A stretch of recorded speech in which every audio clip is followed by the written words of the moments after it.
Januari 2026 Masehi, bertempat di Majlis Maulid wa Ta'lim Raudatus Salaf di sepanjang Jalan Utara Masjid Agung Bangil, Kota Pasuruan. Hadirin hadirat yang kami muliakan, selanjutnya marilah kita ikuti bersama, kita simak pengajian Kitab Al-Muntakhabat yang akan disampaikan oleh Yang Mulia Sayyidina Al-Habib Abdurrahman bin Aqil. Kepada beliau yang mulia kami persilahkan. Allahumma salli ala Sayyidina Muhammad.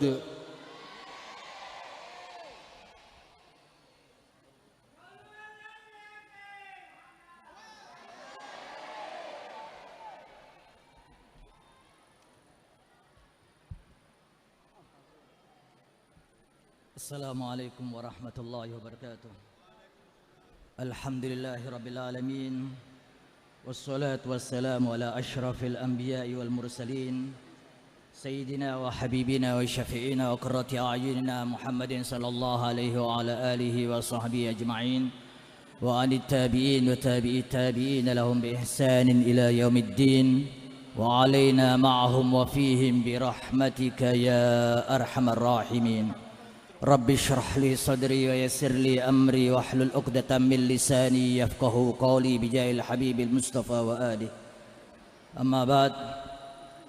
Hadirin hadirat yang dirahmati oleh Allah, at-talabah wa talibat, al-asatidah wal ustazat, para kiai, para masyayikh, para habaib, khususnya Al-Habib Salim Baharun, Al-Habib Mustafa Al-Haddar, Al-Habib Abdul Qadir Al-Jufri, Kiai Haji Ali Rozi, dan para kiai yang lain yang tidak bisa saya sebutkan satu demi satu tanpa mengurangi rasa ta'zim terhadap mereka.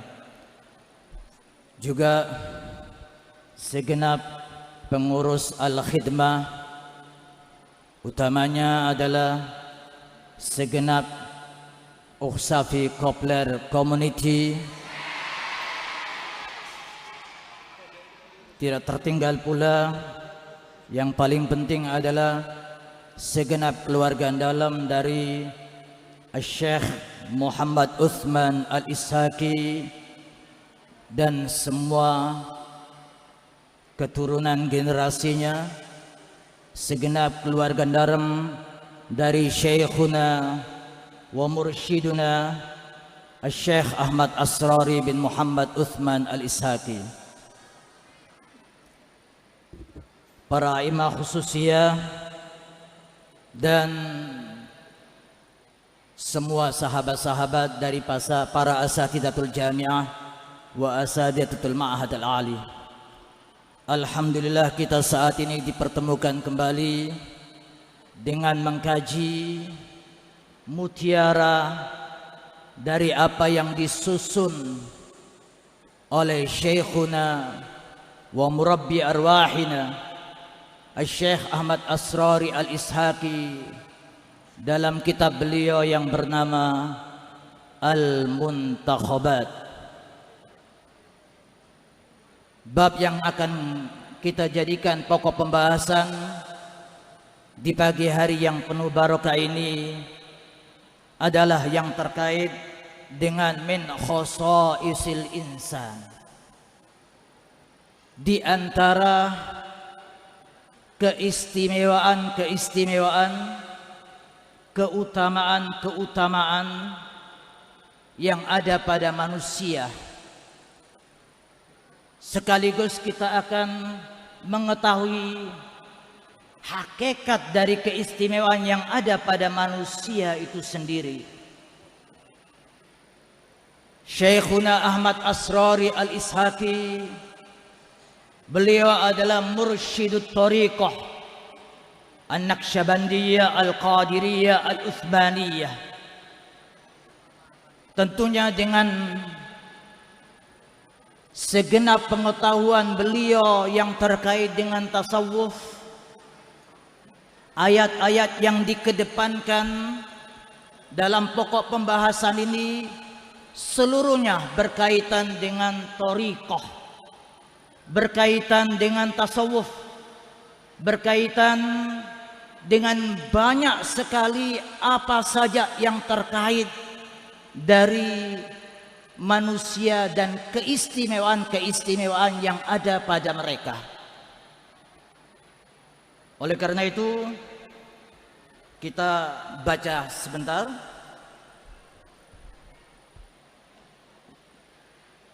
Qala syekhuna wa murabbi arwahina Syekh Ahmad Asrari Al-Saki radhiyallahu an min khasaisil insan wa bihi laqal inna Allah subhanahu wa ta'ala khassa madhara hadzal adami bi khasaisa allati lam takun li ghairihi minha walau li malakin.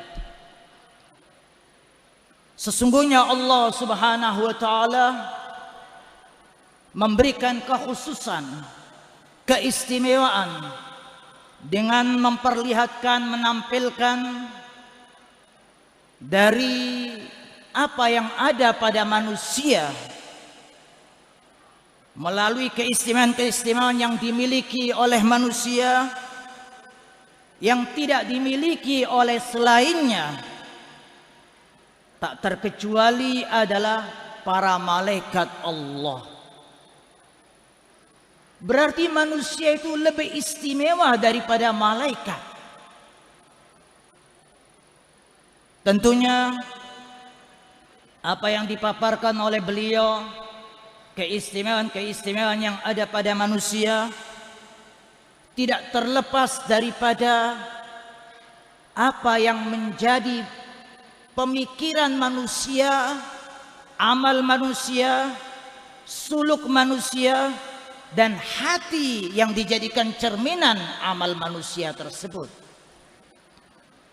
Minha, di antara keistimewaan-keistimewaan tersebut, an ja'alallahu ta'ala ruhahu al-latifata an-nuraniyata fi qalibin kathifin liyata'atta lahu minhu ghayatut tasrif. Artinya adalah Allah subhanahu wa ta'ala menjadikan ruh yang lembut, yang halus, bercahaya, yang diletakkan dalam wadah yang disebut dengan jasad, agar supaya ruh yang sudah diletakkan dalam wadah berbentuk jasad tersebut mampu untuk sampai pada puncak interaksi dan kesempurnaan dalam tindakan atau amalan. Beliau Syekhuna Ahmad Asrari untuk menunjukkan keistimewaan dan keutamaan tersebut, bahwa manusia dengan ruh yang ada pada wadahnya berupa jasad, sehingga mampu bisa berinteraksi dan bisa melakukan tindakan yang sempurna, membawakan firman Allah subhanahu wa ta'ala tersebut dalam surat Al-Hajj ayat 65.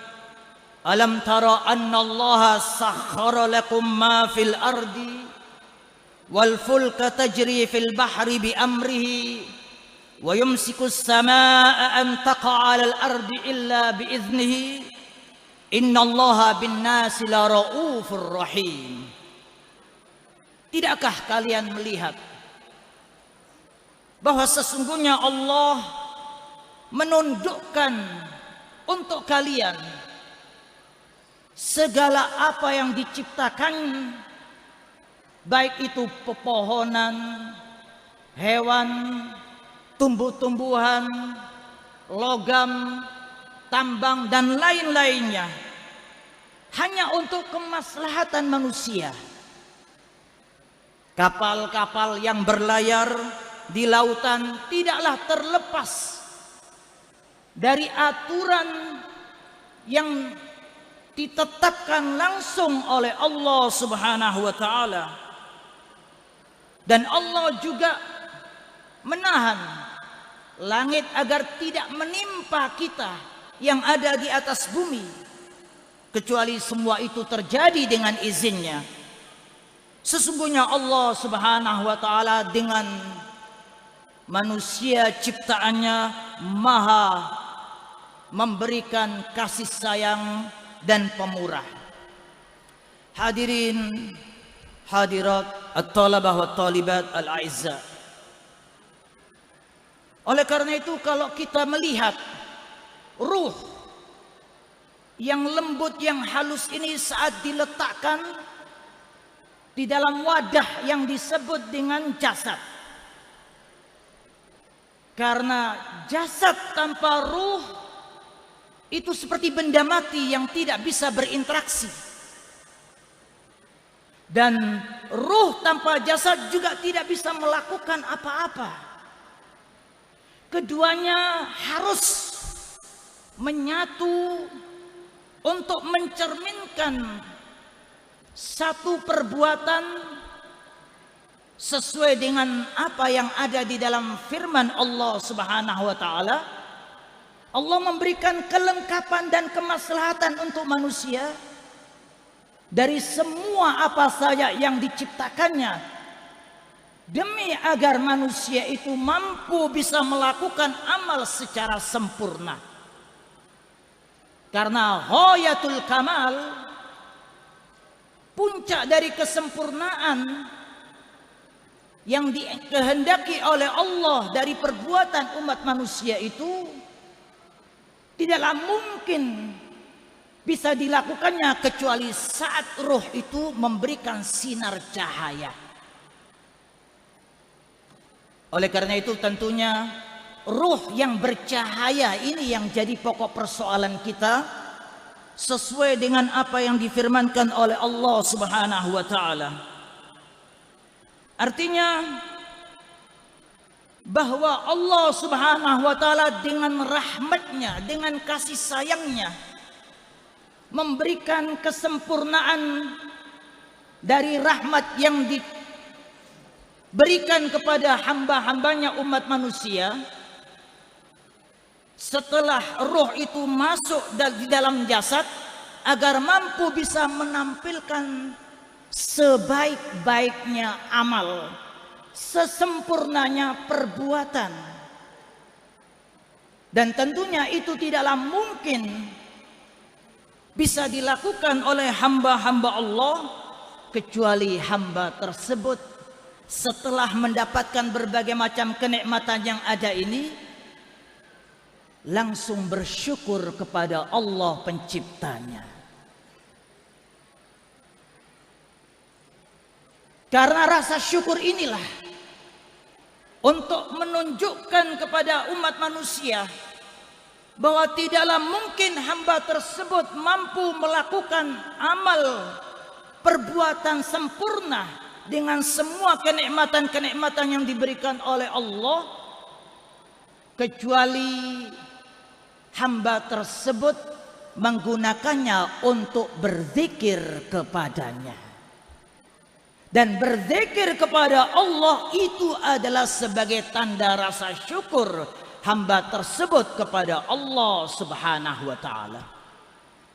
Oleh karena itu Nabi kita Rasulullah sallallahu alaihi wasallam menegaskan dan menyatakan di dalam hadis qudsi, "Idza dzakartani syakartani wa idza nasitani kafartani."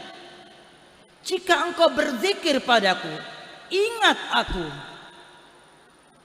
maka itulah tanda rasa syukurmu. Tapi saat engkau lalai, saat engkau tidak ingat padaku, itulah tanda kekufuranmu. Oleh karena itu Allah Subhanahu wa taala tidak ingin melakukan kezaliman kepada hamba-hambanya. Innallaha la yadzlimu bidzallamin lil 'abid. Artinya adalah Allah Subhanahu wa taala menginginkan dari semua kenikmatan-kenikmatan itu untuk digunakan bagaimana hamba itu bersyukur kepada pencipta, yaitu Allah Subhanahu wa taala. Kita lihat Nabi kita Rasulullah sallallahu alaihi wasallam saat-saat beribadah kepada Allah, lama sekali melakukan ketaatan, ibadah utamanya adalah amal ibadah salat. Sampai disebutkan dalam riwayat tawarramat qadamahu, kedua kaki beliau bengkak-bengkak. Sayyidah Aisyah radhiyallahu anha ummul mukminin bertanya kepada Nabi kita Rasulullah sallallahu alaihi wasallam, "Lima fa'alta hadza ya Rasulullah?" Mengapa engkau lakukan ini? Bukankah Allah sudah mengampuni dosamu yang telah lalu maupun yang akan datang? Faqala Nabi sallallahu alaihi wasallam, "Afala akunu 'abdan syakura?" Tidak bolehkah aku menjadi hamba-hamba Allah yang bersyukur? Hamba Allah yang bersyukur itu adalah hamba Allah yang melakukan ketaatan ibadah. Salatnya, zikirnya, semua ketaatan-ketaatan ibadah ini sesuai dengan apa yang dicurahkan dari rahmat Allah berupa kenikmatan-kenikmatan itu, dan Allah tidak akan berbuat zalim dengan mencabut kenikmatan itu dari hamba-hambanya, asalkan hamba-hamba itu bersyukur kepadanya melalui ibadah, melalui zikir, dan melalui ketaatan-ketaatan yang lainnya. Karena itu Allah juga menegaskan dalam firman-Nya, "Dzalika bi anna Allah lam yakum mughayyiran ni'matan an'amaha 'ala qaumin hatta yughayyiru ma bi anfusihim." Itulah kenikmatan yang Allah tidak akan mencabut dari hamba-hambanya kecuali hamba-hamba itu merubah kenikmatan tersebut dengan tidak melakukan ketaatan, dengan tidak berzikir, dengan tidak mengikuti sesuai dengan tuntunan ajaran Allah dan Rasul-Nya. Ikhwati wa akhwati, oleh karena itu apa yang dinyatakan oleh Syekhuna Ahmad Asrari Al-Ishaqi sesuai dengan apa yang tersebut di dalam ayat ini, wasakhkhara lakumul ard. Allah menjadikan bumi dan semua apa yang terkandung di dalamnya tunduk kepada umat manusia untuk memberikan semuanya kepada manusia, agar semua kenikmatan-kenikmatan yang ada di dalam bumi ini diambil manfaatnya dan dijadikan wasilah agar hamba itu semakin dekat dengan Allah penciptanya.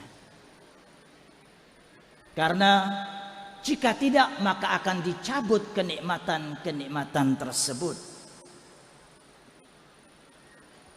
Dalam hal ini Allah juga meneruskan, wal fulka tajri fil bahri. Dan Allah juga memperjalankan dengan aturan dan ketetapannya kapal-kapal saat berlayar, angin ketika berhembus sehingga layar-layar di kapal itu mampu diperjalankan. Semua itu adalah ketetapan yang ada pada pencipta, yaitu Allah Subhanahu wa taala. Kita lihat Nabi Allah Nuh alaihissalam ketika diperintahkan oleh Allah untuk membuat perahu kapal, semua kaumnya mengejeknya. Namun ketika terjadi banjir bandang kepada kaum Nabi Nuh, di saat itulah Allah Subhanahu wa taala memperjalankan kapal Nabi Nuh. Artinya adalah apapun dari yang sudah kita buat, kapal dengan kecanggihannya, jika Allah tidak menetapkan kapal itu berjalan, maka tidak akan bisa berjalan. Dan itu untuk menunjukkan bahwa dalam hal yang terkait wal fulk allati tajri fil bahri bi amrihi, dengan perintah Allah, maka kapal itu pun berjalan, layar-layar dihembuskan oleh angin, dan itu pun karena perintah Allah Subhanahu wa taala. Wa yumsikus samaa'a an taqa'a 'alal ard, dan Allah menahan agar langit yang ada di atas kita tidak jatuh kepada kita, tidak menimpa kita. Bencana, semua itu karena kasih sayang dan rahmat Allah kepada hamba-hambanya. Karena itu kelanjutan ayat tersebut, innallaha bin nasi laraufur rahim, agar hamba-hamba itu dengan rahmat yang masih ditetapkan curahannya untuk kita, terus ditetapkan bahkan ditambah oleh Allah Subhanahu wa taala. Hadirin hadirat yang dirahmati oleh Allah Subhanahu wa taala. Ibnu Ajibah, salah seorang ulama ahli tasawuf, disebutkan oleh beliau dalam kitabnya Fil Bahril Madid, wa yumsikus samaa'a an taqa'a 'alal ard, isyaratan ila imsakil fuyudatil ilahiyah anil qulub idza lam takun musta'iddatan liqabuliyah. Artinya adalah wa yumsikus samaa'a an taqa'a 'alal ardi illa bi'idznih. Allah menahan agar langit itu tidak jatuh. Itu makna secara zahir. Namun makna yang dipaparkan oleh Ibnu Ajibah, Syekh Ibnu Ajibah, bahwa Allah Subhanahu wa taala sebagaimana tersebut dalam kitabnya Al-Bahrul Madid, sebagai isyarat Allah menahan fuyudatur rahmaniyah, karunia-karunia yang diturunkan oleh Allah kepada hamba-hambanya, sampai hamba itu siap untuk bisa menerimanya. Karena itu kalau Allah Subhanahu wa taala ketika melihat hambanya, hambaku ternyata ibadah karena aku, hambaku ternyata ikhlas untuk ibadah, hambaku ternyata melakukan ini dan itu, hambaku ternyata tidak pernah lalai untuk sholat malam, maka Allah sesuai dengan apa yang ditetapkannya, sesuai dengan waktunya, Allah tidak akan menahan untuk memberikan anugerah-anugerah khusus. Maka hamba itu pun kemudian diangkat menjadi wali min auliyaillah, menjadi kekasihnya, menjadi hamba-hamba yang dikasihaninya, diberikan karomah. Dan itu yang kita saksikan kepada Syekhuna Ahmad Asrari Al-Ishaqi. Sebab kalau tidak seperti itu, maka orang-orang awam akan mendapatkan fuyudatul ilahiyah dengan begitu saja tanpa ibadah. Jadi Allah itu memberikannya tergantung bagaimana kesiapan hamba tersebut saat menerima fuyudat ilahiyah tersebut dari Allah Subhanahu wa taala. Siapkah hamba itu ketika diberikan fuyudat ilahiyah ataukah belum siap? Katakan Al-Habib Mustafa Al-Haddar siap untuk diangkat oleh Allah menjadi wali. Dan Allah ketika mengangkat hamba-hambanya diperlihatkan, inilah qudwah, inilah uswah, inilah figur, inilah contoh teladan. Kalau memang beliau diangkat, tergantung itu semua dari aturan Allah Subhanahu wa taala, dan itu yang dinyatakan oleh Ibnu Ajibah. Jadi imsakul fuyudat al-ilahiyah adil qulub idalam takun musta'iddatan liqabuliha, itu yang dinyatakan oleh Ibnu Ajibah. Hadirin hadirat yang dirahmati oleh Allah Subhanahu wa taala. Kemudian beliau Syekhuna Ahmad Asrari menyatakan dalam ayat yang lain, alam tara anna Allah sakhkhara lakum ma fis samawati wa ma fil ard wa asbagha alaikum ni'amahu zahiratan wa batinah wa minan nasi may yujadil fillahi bighairi ilm wala hudaw wala kitabim munir. Tidak tahukah kalian bahwa Allah Subhanahu wa taala menundukkan untuk apa saja yang ada pada lapisan, pada langit, dan semua apa saja yang ada di langit, dan juga apa saja dari yang ada di bumi, diberikan kepada hamba-hambanya. Wa asbagha alaikum ni'amahu, dan Allah mencurahkan, melimpahkan berbagai nikmatnya, baik itu secara zahir maupun batin. Wa minan nasi may yujadilu fillahi bighairi ilm, dan sebagian manusia melakukan hal yang tidak selayaknya untuk dilakukan, menggugat, mendebat Allah. Mungkin kaitannya dengan takdir sebagaimana yang terjadi kepada Syekh, guru daripada Al-Imam Syafi'i, Syekh Fudail bin Iyad. Ketika Syekh Fudail bin Iyad duduk di dalam masjid, ra'a syaban ya'ti ilaih, melihat seorang pemuda mendatanginya, kemudian mendebatnya terkait dengan qada dan qadar Allah Subhanahu wa taala. Maka saat itu Syekh Fudail bin Iyad menyampaikan, apakah engkau mau untuk menjadi apa yang sudah ditetapkan dan ditegaskan oleh Allah? Wa minan nasi may yujadilu fillahi bighairi haqqi wala kitabi wala huda wala kitabim munir.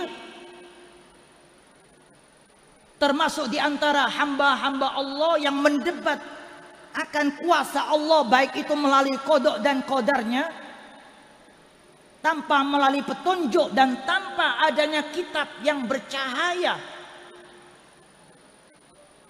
Dan itu disampaikan, pemuda itu kemudian sakata wabaka, ia diam dan menangis.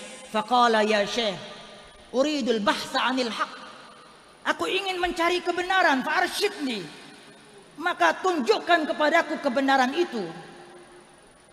Maka dijawab oleh Al-Imam Fudail bin Iyad, salah satu di antara guru daripada Imam Syafi'i, idza aradta ma'rifatallah, jika engkau ingin untuk bisa sampai mengetahui Allah penciptamu, maka hendaknya lah engkau bersihkan hatimu dari hawa nafsu dan dari sarsaratil kalam, dari ucapan yang terlalu banyak tanpa amalan. Artinya adalah seseorang tidaklah mungkin menggugat qada dan qadarnya Allah kecuali orang tersebut memang pada dasarnya tidak ada pengetahuan dan tidak ada petunjuk akan hal tersebut, apalagi bersumber dari kitab yang penuh cahaya, yaitu kitab suci kita Al-Quran. Oleh karena itu, jika mungkin seseorang mungkin tidak terima apa yang menimpanya, salah satu keluarganya dipanggil oleh Allah, atau bencana yang saat itu menimpanya, atau sakit yang tidak berkesudahan dan tidak mendapatkan kesembuhan, saat ia menggugat qada dan qadar Allah tersebut, ini menunjukkan bahwa hamba itu tidaklah mempunyai pengetahuan. Sebab kalau ia paham, ia tidak akan menggugat Allah dari qada dan qadarnya, ia akan taslim. Karena itu kalau yang tadi adalah maqamus syukur dan saat ini adalah maqamut tawakkul, artinya adalah Syekh Ibrahim bin Adham memperjelas dan mempertegas saat melihat seekor burung a'raj, pincang. Bingung Syekh Ibrahim bin Adham, dari mana burung ini nanti akan makan, sedangkan saat itu ia tidak bisa jalan maupun terbang. Salah satu sayapnya patah dan juga kakinya pincang. Tiba-tiba Syekh Ibrahim bin Adham dikagetkan, ada seekor burung membawakan makanan dan menyuapi burung tersebut. Maka pahamlah Syekh Ibrahim bin Adham bahwa seseorang harus menyerahkan segala-galanya kepada Allah. Ini aturan Allah. Tidak mungkin dalam pikiran kita, kalau kita logikakan melalui rasio kita, melalui akal kita, bahwa orang yang tidak berdaya, orang yang ada di tempat tidur saja, orang yang sakit tiba-tiba ada rezekinya, tiba-tiba Allah melimpahkan banyak sekali karunia-Nya. Padahal itu semua adalah sesuai dengan apa yang menimpa seekor burung tadi. Hadirin hadirat yang dirahmati oleh Allah Subhanahu wa taala. Oleh karena itu, apa yang dinyatakan oleh Syekh Ahmad Asrori Al-Isaki di dalam ayat ini utamanya adalah wa asbagha alaikum ni'amahu dhahiratan wa batinah. Allah Subhanahu wa taala melimpahkan kepada kalian kenikmatannya baik secara zahir dan batin. Secara zahir kita tahu kesehatan, rezeki. Secara batin ketenangan. Tidaklah mungkin seorang hamba akan bisa tenang dalam hidupnya kecuali jika hatinya mampu dekat dengan Allah Subhanahu wa taala. Al-Imam Ghazali radhiyallahu anhu menceritakan bahwa hati itu diumpamakan seperti hisnun, seperti benteng. Walahu abwab, punya pintu-pintu. Wa alaihi junud, dan pintu-pintu itu jadi rebutan junud. Ini persoalannya. Wa asbagha ni'amahu zahiratan wa batinah. Kalau zahirah kita kembali kepada syukur, insya Allah akan ditambahkan. Tapi kalau yang batinah harus kita pertahankan. Imam Ghazali menyatakan bahwa pintu-pintu benteng ini yang penguasanya adalah akal, rajanya adalah akal penuh kebijaksanaan, diperebutkan oleh pasukan junudun minasyaiton, junudun minan nafas, junudun minallah, pasukan dari Allah berupa para malaikatnya, pasukan dari hawa nafsu, dan pasukan dari syaitan. Dan setiap pasukan ini punya khawatir. Khawatir itu kalau dimaknai secara zahir lintasan hati. Tapi yang dimaksudkan di sini adalah khatirun rabbani atau khatirun malaki, khatirun syaitani, dan khatirun nafsi. Bisikan-bisikan. Jadi pasukan dari Allah melalui malaikatnya membawa bisikan-bisikan langit untuk supaya benteng ini tidak ditembus oleh pasukan-pasukan yang dikirimkan melalui bisikan-bisikan syaitan dan bisikan-bisikan hawa nafsu. Karena itu kalau manusia sudah diberikan kenikmatan hati dan ia sudah merasakan sampai dirinya pada ketenangan dalam hatinya, maka pada saat itu hendaknya lah ia pertahankan, jangan sampai dipengaruhi oleh bisikan-bisikan dari pasukan hawa nafsu atau pasukan syaitan. Sebab kalau tidak demikian, maka pada saat itulah kita tidak mampu mempertahankan hati kita. Bahkan Al-Imam Mujahid min kibari tabi'in menegaskan bahwa al-qalbu mithlul kaffil maftuha. Hati itu seperti telapak tangan yang terbuka. Ketika terbuka, jangan sampai menutup. Pada saat itu disinkronkan dengan ayat kalla bal rana ala qulubihim ma kanu yaksibun. Sekali-kali janganlah demikian. Bahkan ron, bintik hitam, ada di dalam hati-hati mereka dari apa yang sudah mereka lakukan. Artinya adalah harus kita pertahankan hati kita tetap terbuka. Hati kita dalam arti diumpamakan seperti kaf, seperti telapak tangan yang terbuka. Jangan sampai menutup. Karena kalau menutup berarti hati tersebut sulit untuk bisa menerima hidayah dari Allah Subhanahu wa taala. Oleh karena itulah utamanya adalah janganlah kita sampai mempersoalkan, memperdebatkan, mempertentangkan apa yang menjadi kodok dan kodarnya Allah Subhanahu wa taala. Apalagi jika kita memang pada dasarnya tidak ada pengetahuan, tidak ada ilmu, karena hal tersebut akan menyebabkan kita jauh dari tuntunan ajaran Allah dan Rasulnya. Dan hal seperti ini banyak sekali terjadi.